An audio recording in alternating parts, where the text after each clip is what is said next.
सो hello everyone. So hi guys, आज हम लोग स्टार्ट करेंगे नीट का बहुत ही इंपॉर्टेंट चैप्टर जो कि एनसीईआरटी, सीबीएसई, आईएससी और आईसीएसई सभी बोर्ड के लिए बहुत इंपॉर्टेंट है। तो हमारा फर्स्ट चैप्टर से स्टार्ट करेंगे। जो चैप्टर का नाम है वो है द लिविंग वर्ड। तो इसमें हम लोग सबसे पहले ये पढ़ेंगे कि ये लिविंग वर्ड मतलब क्या होता है और फिर कैसे होता है। सारी इंपॉर्टेंट चीज़ें हम लोग यहाँ पे डिस्कस करेंगे। तो यहाँ पर हमने मतलब कि सारा स्क्रीनशॉट ले लिया। तो इसमें हम लोग पढ़ेंगे सबसे पहले the living word. The living word सबसे पहले हम लोग को देखना पड़ेगा लिविंग वर्ड होता है क्या है। लिविंग मतलब उससे पहले हम लोग को ये जानना पड़ेगा कि बायोलॉजी क्या होता है। देखो, the biology the study of life. जो हम लोग लाइफ की स्टडी करते हैं उससे हम लोग क्या कहते हैं, बायोलॉजी कहते हैं। और लिविंग बीइंग्स की कुछ अपनी पहचान होती है, मतलब साथ उसकी खुद के वो प्रॉपर्टीज़ होते हैं कि वो हाँ लिविंग बीइंग्स है। कैसे हम जानेंगे कि सामने रखी हुई ऑब्जेक्ट लिविंग है या नॉन लिविंग है। तो देखिए, पहला वो ऑर्गेनाइज करती, दूसरा metabolism, growth, evolution, homeostasis and reproduction और रिस्पॉन्स। क्योंकि गाइस अगर वो जो है लिविंग होगी तभी तो वो रिस्पॉन्स देगी हमें, तो इसलिए रिस्पॉन्स उसका मेन कैरेक्टर माना गया है। फिर हम लोग पढ़ेंगे कि मतलब कि लिविंग वर्ड के बारे में जितना भी हम लोग का इम्पॉर्टेंट टॉपिक है, इम्पॉर्टेंट पॉइंट है, सारा का सारा हम लोग यहाँ पे डिस्कस करेंगे। और आप लोग को हम नोट्स भी प्रोवाइड करेंगे after completing this chapter. Okay, तो सबसे पहले चलिए स्टार्ट करते हैं। Life is a unique complex organisation of molecules that express itself through a chemical reactions. देखिए, मैंने आपको पहले बताया था कि लाइफ क्या होती है, मतलब एक यूनिक है लाइफ। ये यूनिक है मतलब और खुद की इसकी कुछ प्रॉपर्टीज़ होते हैं।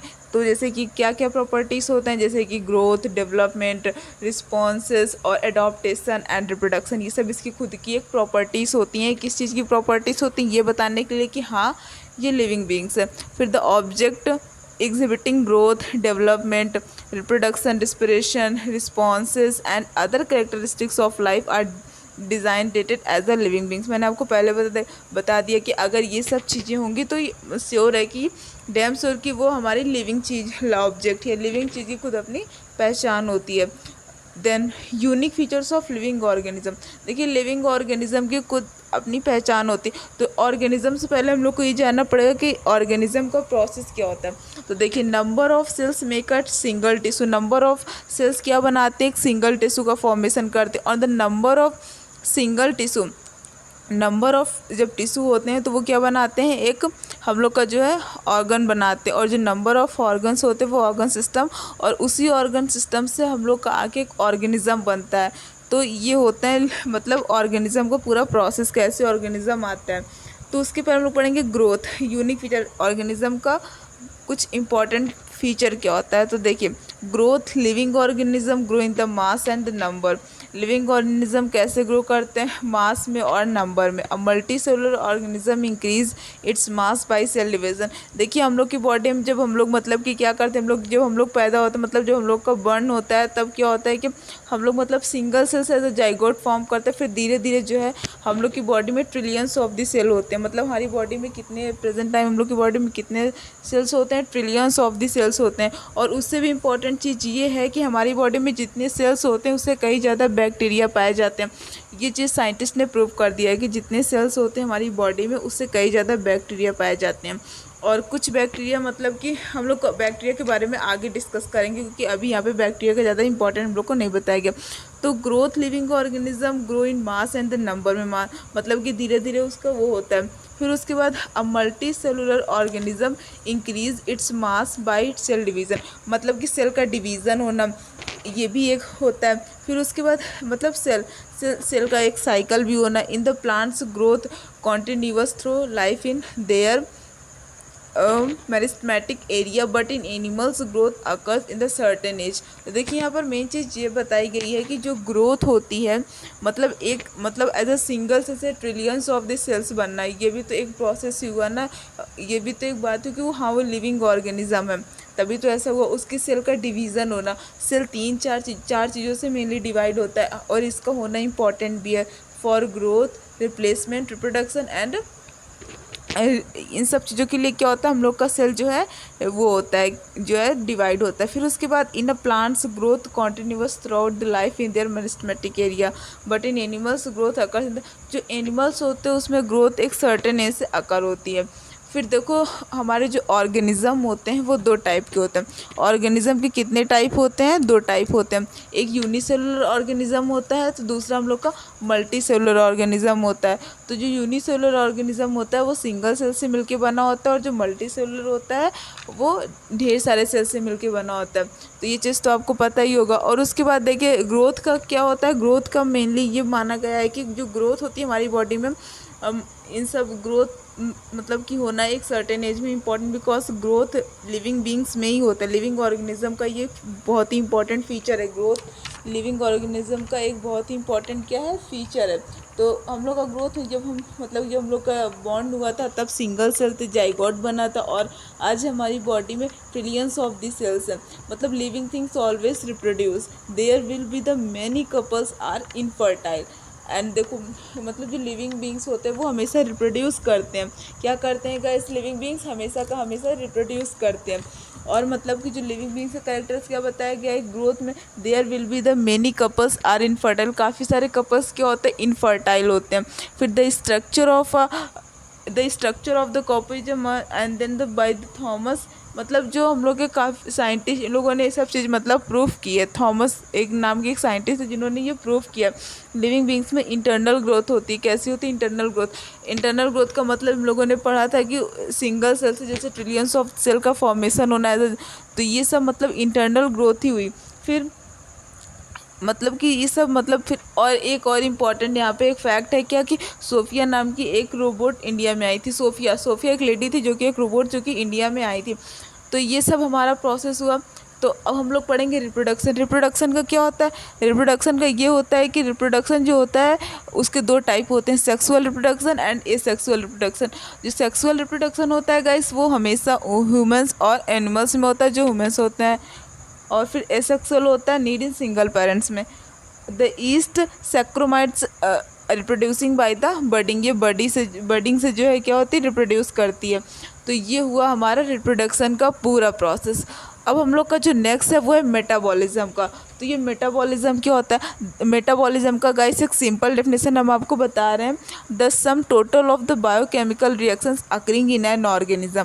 जो मतलब सारे बायोकेमिकल रिएक्शन जो अकर होती है उसकी टोटल सम जो एक ऑर्गेनिज्म में अकर होती है उसे हम लोग क्या कहते हैं? मेटाबॉलिज्म कहते हैं।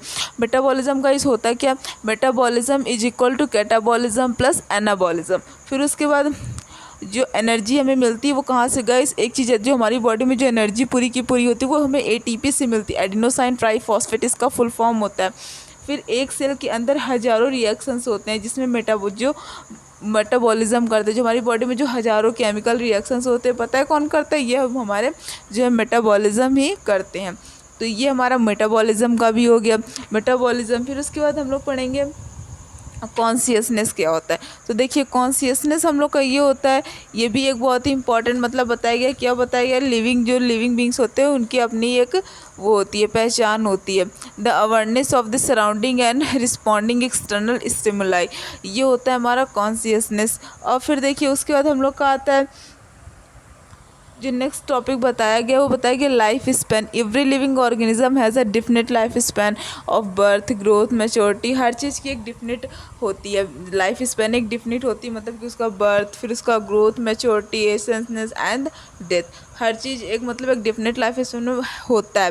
फिर living organism are there for self replicating, और फिर उसके बाद इवॉल्विंग और फिर evolution, self regulatory interactive systems capable for responding to the external stimuli. तो ये सब हमारा हो गया लिविंग ऑर्गेनिज्म के बारे में। Currently, there are 1.7 to 1.8 million living organisms known to science, out of which 1.25 are animals and 0.5 millions are plant। मतलब कि जो है 1.25 जो है लिविंग ऑर्गेनिज्म वो एनिमल्स हैं, और जो 0.5 मिलियन है वो प्लांट्स हैं। ये साइंटिस्ट ने बताया है on the base of identification, nomenclature and classification. तो गाइस क्लासिफिकेशन क्या होता है? आइडेंटिफिकेशन किसी चीज़ को आइडेंटिफाई करना, क्लासिफिकेशन किसी चीज़ को क्लासीफाई करना है। ये सब हम लोग अभी आगे पढ़ेंगे, अभी यहाँ पे इनका कोई यूज़ नहीं है। क्लासिफिकेशन कितने सारे हुए थे, मतलब कौन कौन से क्लासिफिकेशन हुए थे, किसने किसने किए थे, सब हम लोग कल डिस्कस करेंगे। अभी आज के टॉपिक में सिर्फ हम लोग को इतना ही पढ़ना है।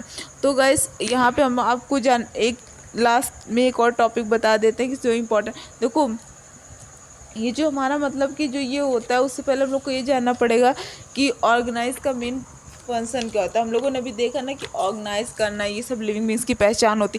तो ये आपको सोच रहे होंगे कि ऑर्गेनाइज होता क्या है। ऑर्गेनाइज क्या होता है? Organise content specialised and coordinated part. ये क्या कंटेंट करते हैं? स्पेशलाइज्ड कंटेंट करते हैं, ऑर्गेनाइज पार्ट को कंटेंट करते हैं। जैसे कि देखिए, cell is the basic building blocks of all. ये भी एक प्रोसेस हुआ ना। सेल हमारी बॉडी का एक बेसिक बिल्डिंग ब्लॉक, मतलब एक रूट, एक जड़, मतलब सेल से हमारी लाइफ स्टार्ट होती है as the formation of the zygote.